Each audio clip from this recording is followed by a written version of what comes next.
especialmente presentar hoy a la profesora Marilyn Nicoud. Bueno, ella es una de las investigadoras diría que de mayor prestigio internacional en el ámbito de la historia de la medicina medieval, con una trayectoria académica muy sólida. Además, mantengo con ella una relación académica desde que en 2014 realicé una estancia en su universidad, en la Universitat d'Avignon, donde actualmente es profesora de Historia Medieval, Historia de la Medicina y de la Salud. Incluso nos hemos atrevido a dirigir algún trabajo de investigación de manera conjunta, ¿no?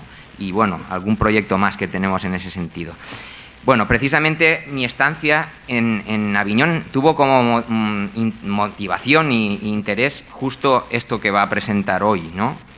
Porque una parte de sus trabajos versaban sobre estas Forms of Medical Expertise in the Middle Ages, ¿vale? La profesora Nicoud, que también forma parte de un activo laboratorio de investigación que vincula investigadores e investigadoras de la Universidad de Aviñón con la de Lyon 3, ¿no? De Troyes. Bueno, ha crecido más desde que yo conocí aquello. Bien.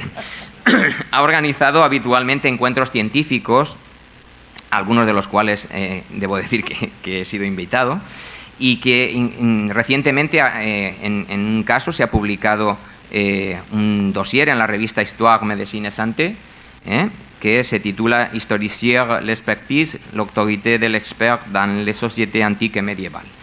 Debo decir, sin embargo, que en su extensa obra ha abordado no solo este tema del que se ocupa hoy, sino también otros muy diversos, como los géneros médicos y sus aplicaciones prácticas, los regímenes de sanidad, a los que dedicó ya su tesis, y un voluminoso Le régime de santé au Moyen Âge, naissance et diffusion d'une écriture médicale, en 2 volúmenes, que fue publicado en Roma en 2007, los consejos médicos, los balnearios, la cultura del baño o la alimentación.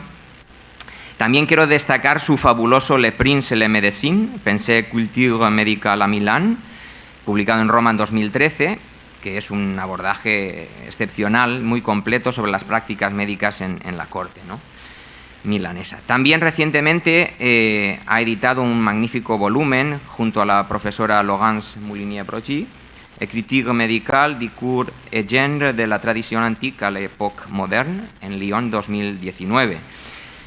Bueno, y ya no digo más. Bienvenida, Marilyn, y muchas gracias por estar aquí y participar en nuestro congreso. Muchas gracias, Carmel, non hablo español, con Carmel parlo italiano. Hablamos en francés, en italiano, catalán, español y inglés a veces. My español. Sorry. So I will speak in English with my French accent, and I'd like to apologize for that. And I would like to warmly thank the organizers of the Congress and Carmel for inviting me as a medievalist and to present an intervention to introduce the sessions. It is a great honor for me. In a Congress that aims to investigate the relationships between science, medicine and law, I thought it could be interesting to propose a paper about the forms of medical expertise in the Middle Ages.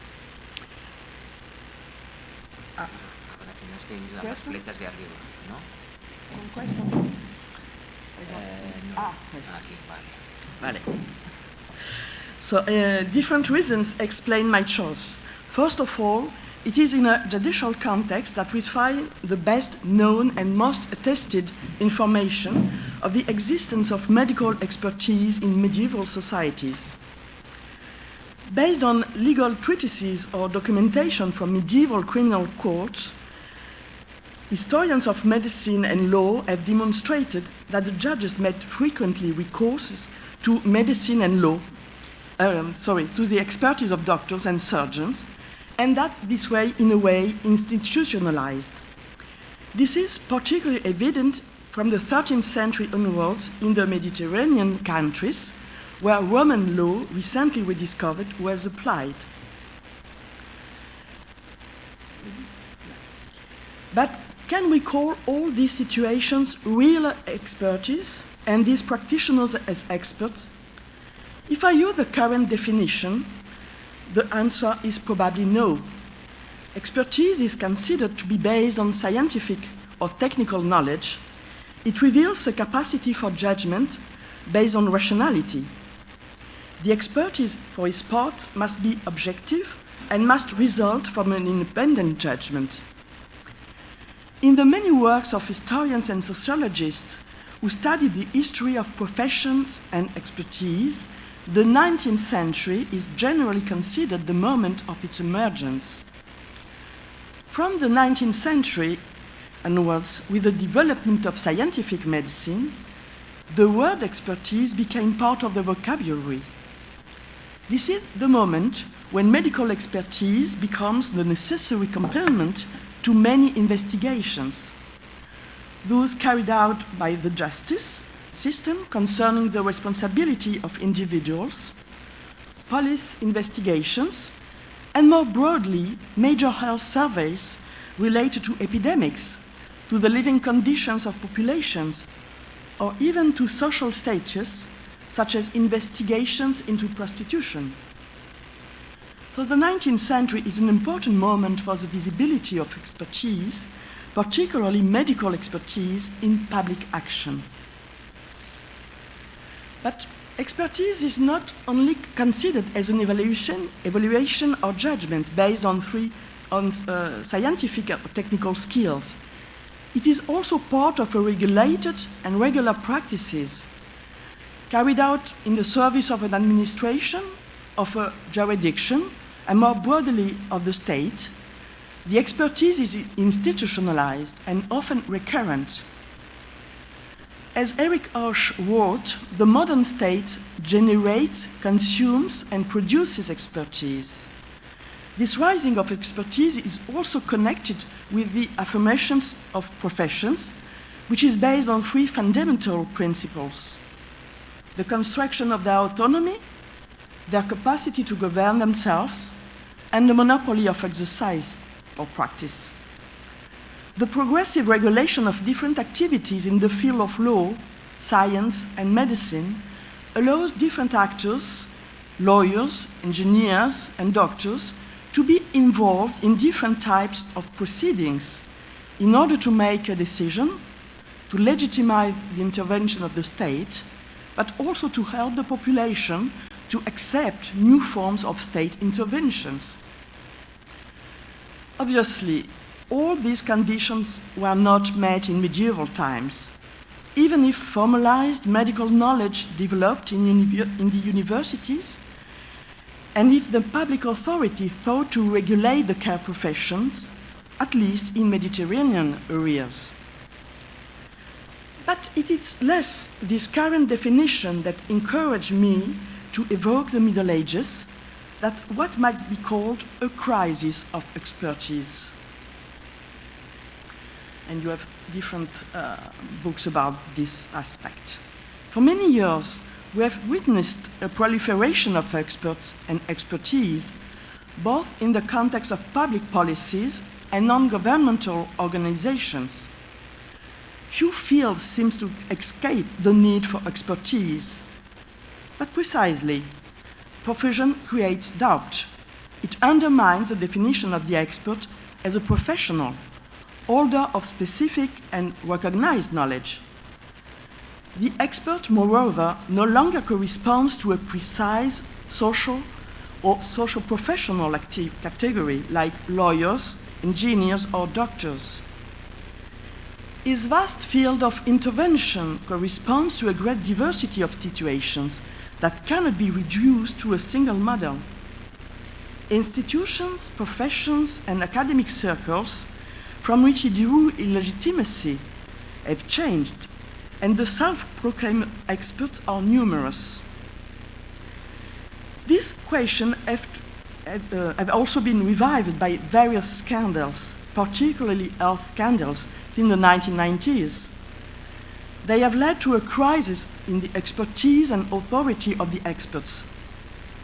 These difficulties are still relevant at the time of the health crisis we are going through. We are witnessing, and I think it's the same in Spain, multiple speeches by specialists, often dissonant. These situations question the authority of the learned expert and require the emergence of competing figures. The latter are orders of tacit or lay knowledge that competes with formalized knowledge. This inclusion of a lay knowledge is also under debate.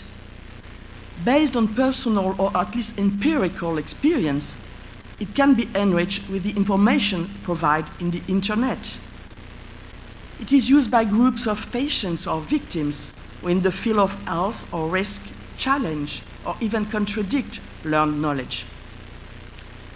All these competitions between expert and expert opinions, the form they take and their different visibility, from written reports to free public speech, raise again the question of their status, legitimacy, and foundation.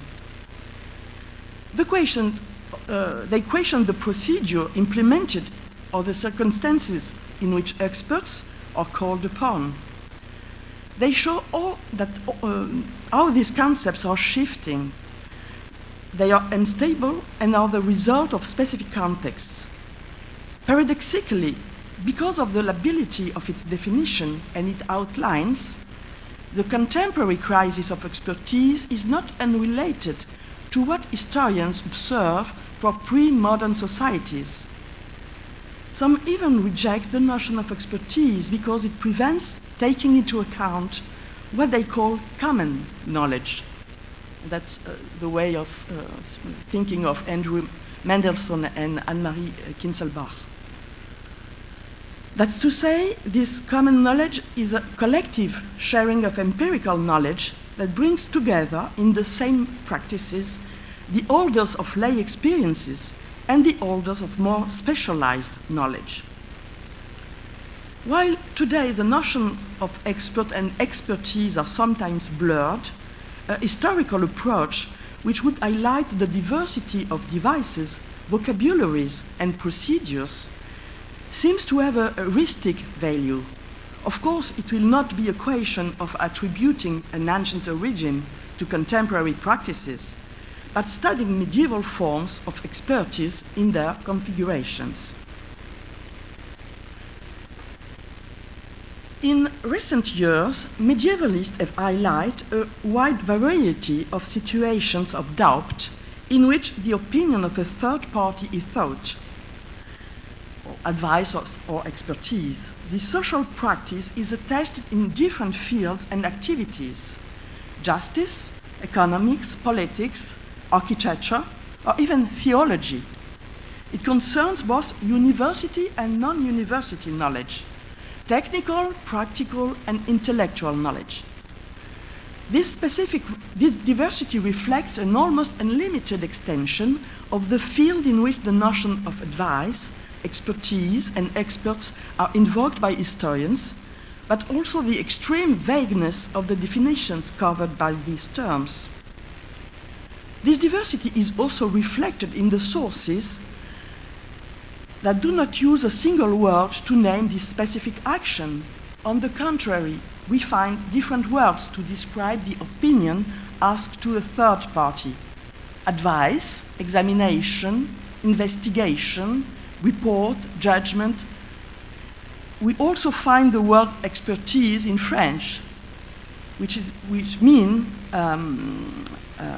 used from the 14th century with the meaning of address or skill. We find also in Italian perizia, coming from peritus in Latin, which means a capacity, an ability, a skill demonstrated in the exercise of an art, of a profession, that gives rise to positive results. It is the equivalent of mastery and competence in an activity. All these different words correspond to different situations, different contexts, and also different actors. For example, audit or control procedures, as well as investigations in case of doubt or dispute. Both regular processes and ad hoc assessments, expert appointed by an authority, and self-proclaimed experts, so to speak. The words used to call the one who gives his opinion are generally expertus in Latin, which means someone who had the experience, who has experimented, or the word peritus, the one who is knowledgeable, skillful, who has experience. Different situations and fields are concerned, and I show you some recent works about that. For example, theology and the university community. Elsa Marmorstein studies on university disputes have shown that this specific exercise of scholastic teaching was also a place for the expression of expertise.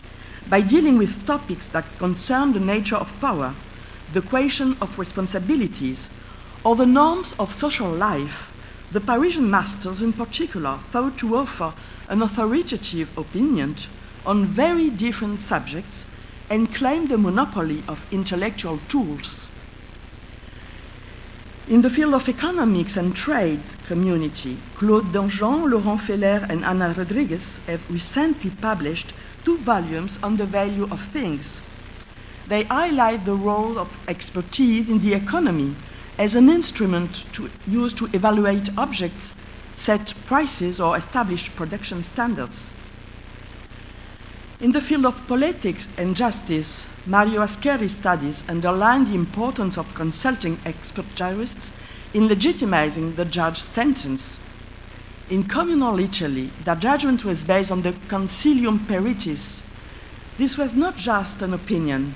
On the contrary, it conditioned the outcome of the trial, since its purpose was to eliminate doubt, close the discussion, and enable the sentence to be pronounced. Also in medicine and medical practices, Hélène Lewer's recent doctoral thesis on conflict within the care professions in Paris show that the Court of Parliament sometimes orders expert opinion to judge the professional capacity of care providers, sometimes contradicting the decisions of the University of Paris, which theoretically delivers the authorization to practice. The judge can also confer, based on these expert opinions, the right to practice. This specific context reveals a competition between jurisdictions, Parliament and the Faculty of Medicine, but also a competition of expertise. Medieval sources give the impression of an extremely varied procedures, particularly in the judicial field. 2 systems stand out clearly. The first refers to formalized processes. Recourse to an expert opinion is frequent and even compulsory in case of doubt. It is usually justified by legal arguments and may also be framed by laws and statutes. And on the other hand, we find a system which refers to more free situations in which the expert has a greater latitude of response and even assumes prerogatives that are those of the judge or the political power. The same vagueness surrounds the figure of the expert. On the one hand, some have recognized authority, competence, specialized knowledge, or experience. They can be considered as expert by their science, periti ex officio, ex scientia. They have knowledge or skills validated by a degree or acquired through practice. This knowledge or skills are based on textual corpora or oral transmissions. And on the other hand, there are those whose intellectual, social, or political position, insofar it is eminent, point out as expert, the periti ex officio. Despite this variety of systems and experts with different social professional profiles, the last century of the Middle Ages attests to a need for advice and expertise to make a decision. It mobilized the medical world, which began to change in the 12th century. First, the status of medicine changed. Recent translations of Greek and Arab treatises on medicine and natural philosophy profoundly transformed medical knowledge, and turned medicine into a science, medieval science, of course. Second, the birth of the universities where medical knowledge were taught give rise to a new kind of practitioner, the learned doctor, the physician, with a degree which allowed them to teach and practice. Third, the medical marketplace has begun to change with the development of professional guilds sustained by public authorities. Although it remained, as you can see on the screen, it remained competitive and heterogeneous, this medical profession has become an integral part of social organization and has been sought for expertise in two specific, well-documented areas: public health issues and the judicial fields. Since the 13th and 14th centuries, mainly in the Mediterranean areas, public authorities have shown attention to the health of population. Considered an element of good government, this concern led to the recruitment of municipal doctors to ensure a minimum of free care. It manifests itself in efforts to control access to the practice of medicine and surgery. It gave rise to urban regulations in terms of supply, food and water quality, and waste management. All these decisions fall under public hygiene, understood by doctors as a means of preventing disease. This attention also concerned, of course, the prevention of epidemics, which were called plagues or pestilence. Few sources mention medical intervention before the plague epidemic of the mid-14th century. For instance, at the end of the 13th century, in the contract between the city of Venice and the famous Taddeo Alderotti, who was professor at the University of Padua, it was stipulated that in the case of plague, the physician should inform the city and the population with a written text on how to protect themselves. And it was in 1293. The first mention was quickly followed by a large production of advice. On the occasion of the arrival of the plague, a multitude of texts was written, more than 300 of varying magnitude in a century and a half of epidemics. And the movement, of course, continued in modern times. Some of them were related to public health issues, and you find on the screen two texts written in the 15th century. They were either addressed to the authorities or written at their request. In 1348, for example, the King of France, Philip VI, asked the opinion of the Parisian Faculty of Medicine on this pathology. The concilium written by the masters constitute authorized knowledge. It was issued by those whom the king considered the only one likely to understand the origin, the cause, and the mode of spread of a known pathology that suddenly caused a large number of deaths. A few months earlier, a professor from Perugia, Gentile da Foligno, wrote a concilium for the council of the city and advised them to discuss with the doctors to protect Perugia with their advice.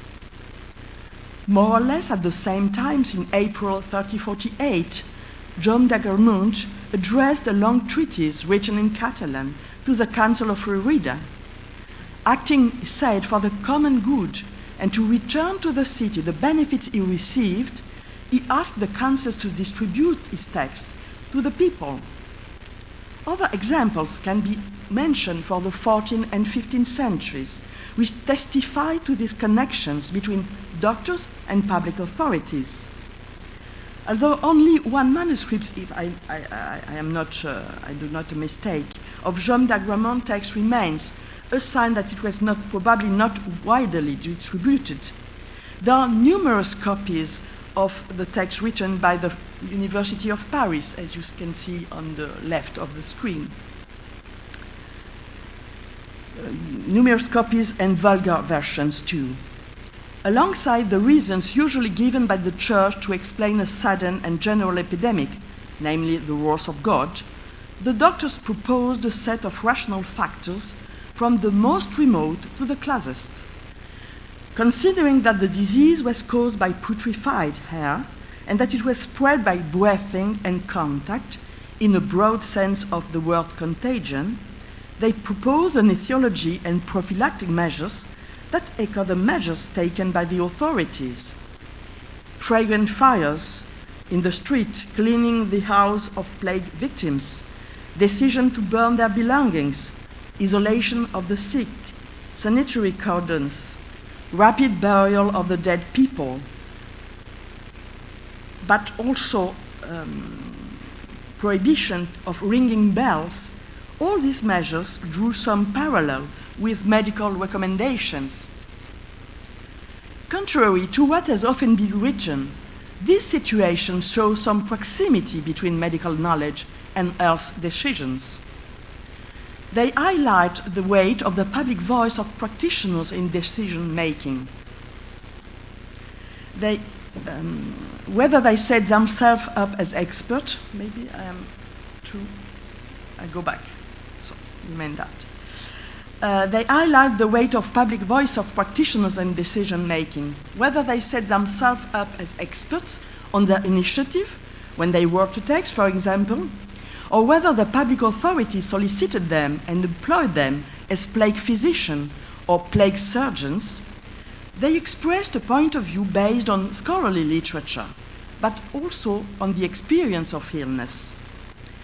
The Neapolitan Giovanni della Pena, who wrote a treatise in 1348, recommended escaping discussions with people from infected regions and with the sick.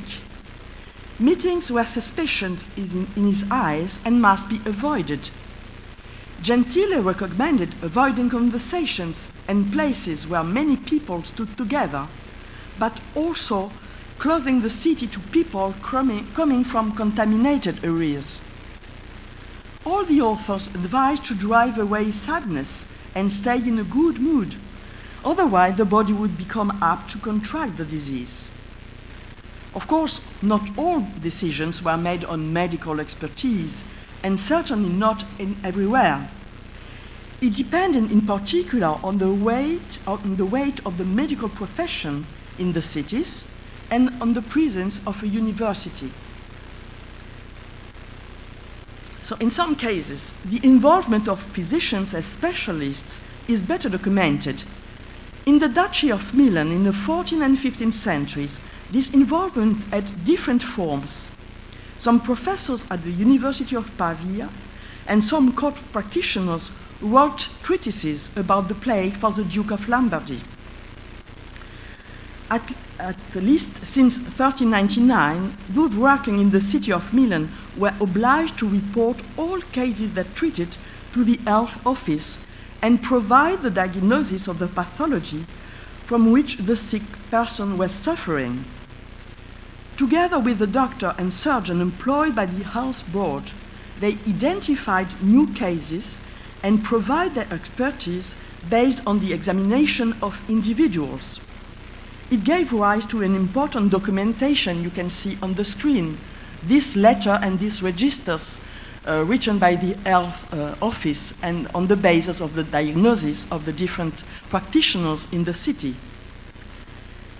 This information was crucial because it justified the confinement and isolation of plague victims at home or outside the city, as decided by the health commissioner.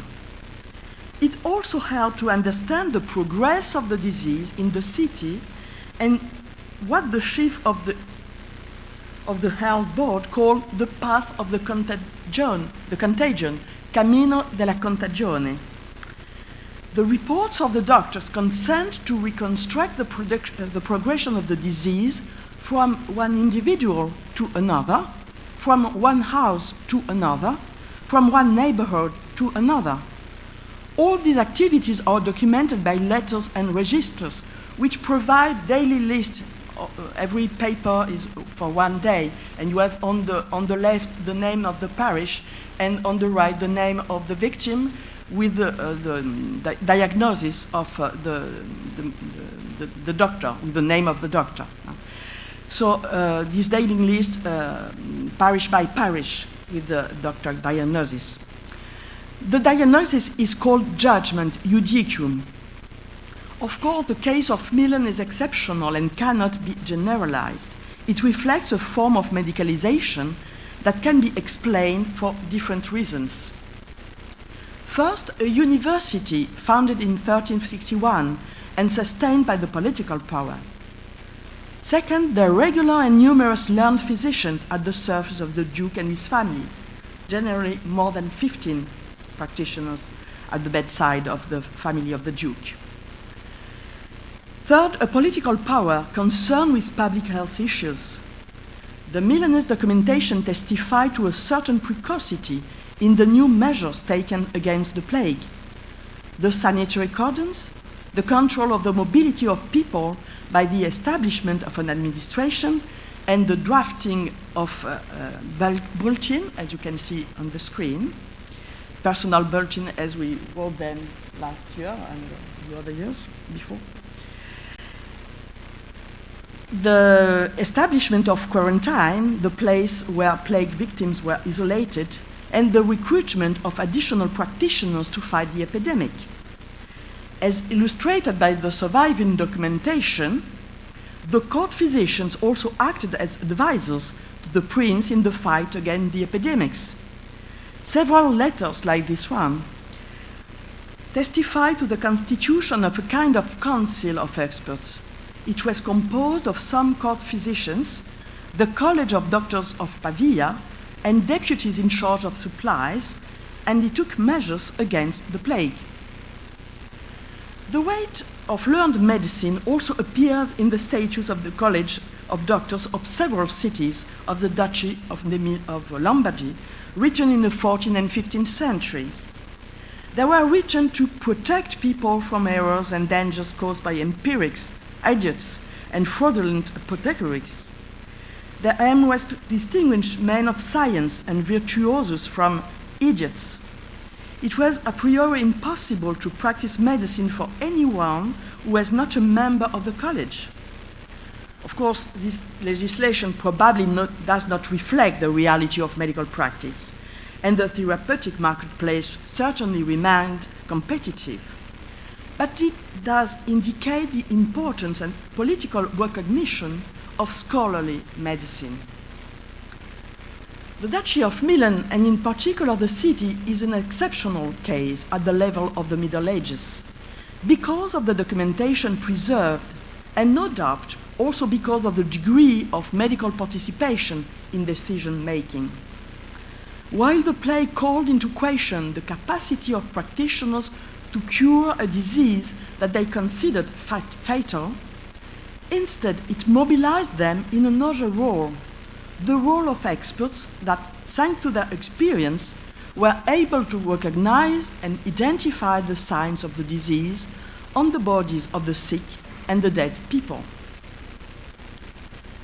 This medical ability to judge in case of plague is not new. It has already been experimented in other contexts and for other diseases before the plague.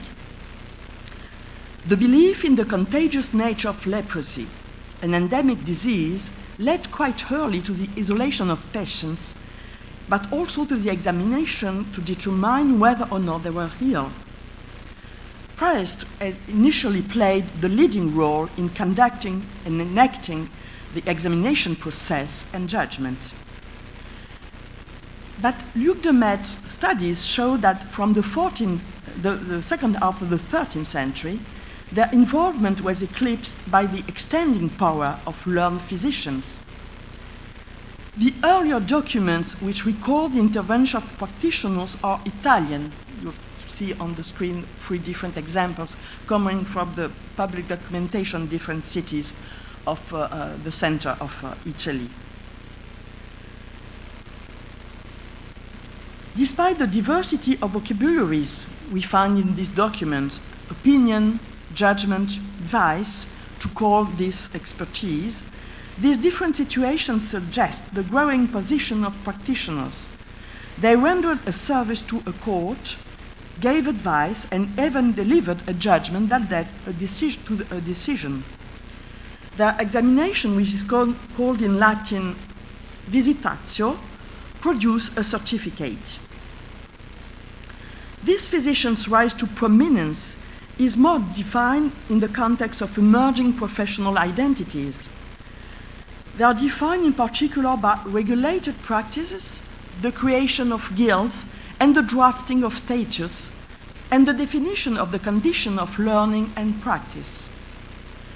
But it is also conditioned by the legal definition of the role of the different actors in the trial.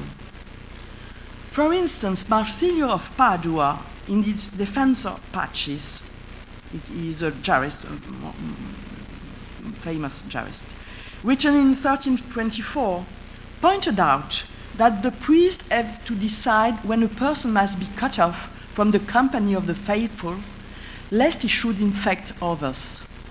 Just as a physician or a group of physicians have to judge the bodily disease for which a diseased person, such as a leprous, must be separated from the company of others, lest he should infect them. This emphasized the diagnosis competence of learned doctors in contrast with the limited knowledge of the lay examiners, and revealed the medicalization of the diagnosis of leprosy, as Michael McVeigh highlights in a studied change in public attitude towards both the disease and the physician's authority over it. This evolution is not only attested in Italy. From the 14th century onwards, we find other kinds of examination elsewhere, in the south of France, like in the cities of Montpellier, Nîmes, and Avignon, where the competence of masters of Montpellier was requested. But as for the plague, this kind of medical expertise was usually connected with the presence of a university. It is the case in different cities of Germany, like in Cologne, where the university is first involved in 1465, or in Tübingen, whose university is requested for inspection since 1538. The more frequent examinations made by practitioners also reveal strong connections with the development of medical knowledge about the disease. More precisely, Luc Demet underlines the exponent part taken by diagnosis and the signs that consent to recognize the illness in specialized books written by learned physicians and surgeons. And you can find, for example, an anonymous treatise about only the signs of the leprosy. The examination focused on facial and skin symptoms, loss of hair, macules, nodules, swellings, lesions, deformities, insensitivity, or hoarseness of the voice. In addition, urine and blood were examined. There are often more than 20 signs that allow the practitioner to diagnose the presence of leprosy. Fear of leprosy also gave birth to a kind of regular expertise, as in the case of the Tribunal de la Purge, the Court of the Purge in Montferrand. It is in the center of France in Auvergne. At least from the beginning of the 14th century until the end of the 17th century, in this city, the purpose of the court, composed by the councils, was to summon, examine, judge, and isolate the lepers. They healed the neighborhood and organized the expertise at the beginning. The documentation reveals that at the end of the 15th century, the operation of the expertise was entrusted to a jury of graduate physicians and surgeons, regularly appointed and summoned by the court.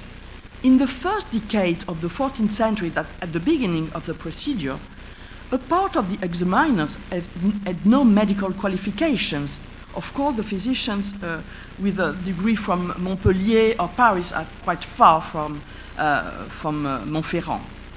So this lay knowledge, gradually challenged by practitioners, highlight a progressive medicalization of leprosy judgment. In other spaces and earlier periods, we can find more regular and regulated forms of seeking medical advice in case of doubt. They were based on the effort made by lawyers in the late Middle Ages to distinguish between what is a matter of simple testimony and what is a matter of expert testimony. In the first case, the witness was asked to give the raw facts, and the judge should interpret these facts. In the second, the peritus, the expert, provide an interpretation of the facts that the text sometimes even called judgment. This interpretation helped to distinguish between the common opinion of the simple witness and the certified opinion of a third-party expert, especially if the latter was paid for his consultation. His specific position gave additional legitimacy to his point of view.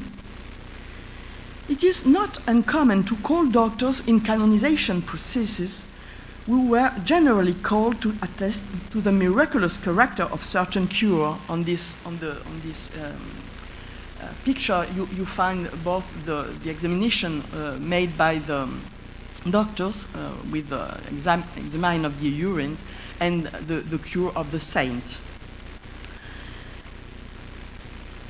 In these trials, the doctors were asked to evaluate the mortal status of the pathology that the candidate of sainthood would have cured. More frequently, in south of France, regular recourses to practitioners were institutionalized in criminal jurisdictions. In some towns of province, like the city of Manosque, studied by Joseph Schatzmiller, or here in Valencia, with the system of the deshospitatio, studied by Carmel, where since the beginning of the 14th century it was possible to call on surgeons to give their opinion to the court about the state of health of an injured person, the prognosis of a loss of limb, or the future dysfunction of an organ. As in Valencia, but earlier, the criminal justice of the Podesta in Bologna made possible the solicitation of practitioners drawn by lot.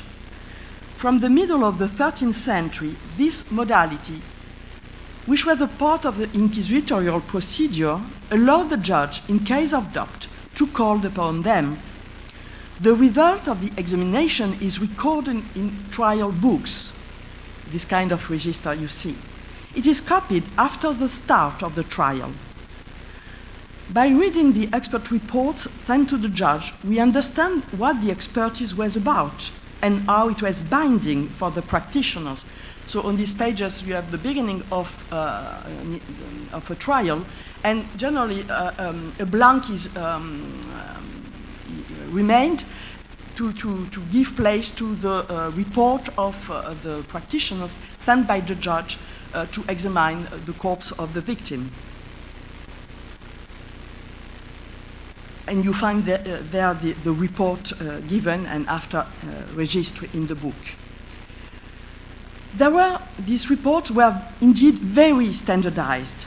The examination of injured or dead people based on simple observation, touch, and sometimes dissection consists in giving the total number of injuries, locating them on the body from the head to the top, and determine which were fatal and which were not.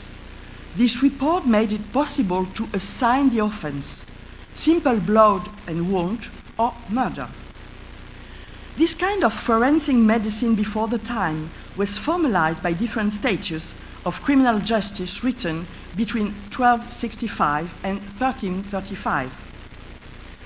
So if you read the different statutes which define the category of the expert, this reading shows that both the importance attached to reputation and the honor based on residence, wealth, and of course also on the experience in the medical field.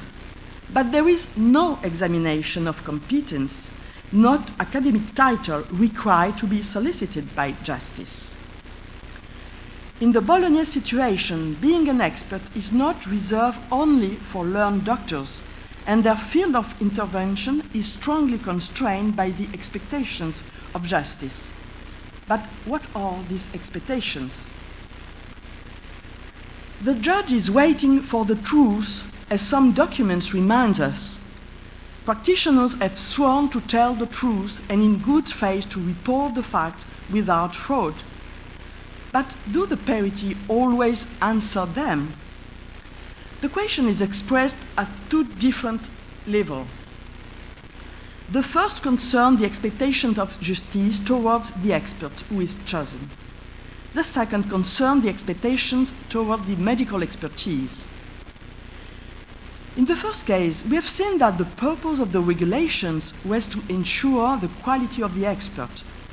This quality was not only based on his professional capacities, his experience, and the mastery of his profession, but certainly also on his reputation, his fame.